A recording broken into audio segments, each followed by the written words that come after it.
მექსიკის პრეზიდენტმა კლაუდია შეინბაუმმა განაცხადა, რომ მექსიკა კვლავ ეძებს დიპლომატიურ გზას, რათა კუბისთვის ნავთობის მიწოდება განაახლოს. მან ასევე დასძინა, რომ კუბა თავისი გადასახადებით სრულად ასრულებს ვალდებულებებს.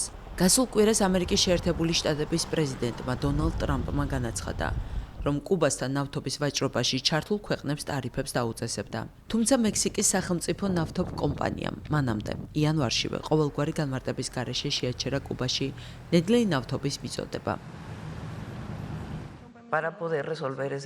პრობლემა, რომლის წინაშეც ახლავთ გავართ, არის შეერთებული შტატების გადაწყვეტილება, რომ ტარიფებს დაუწესებს იმ ქვეყნებს, რომლებიც კუბას ნავთობს მიჰყიდიან. სწორედ ამიტომ ვეძებთ იმ შესაძლო დიპლომატიურ გზას, რომელიც ამ საკითხს მოაგვარებს, რადგან არ გვსურს ეს ვითარება მექსიკაზეც აისახოს.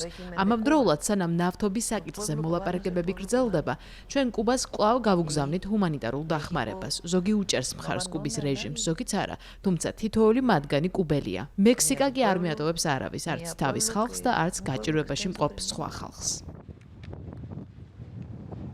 მექსიკის ხელისუფლება გეგმავს ამ კვირაში კუბას დამატებითი ჰუმანიტარული დახმარება გაუგზავნოს, რადგან კუნძულზე საწვავის დეფიციტი და გართულებული ეკონომიკური პირობებია.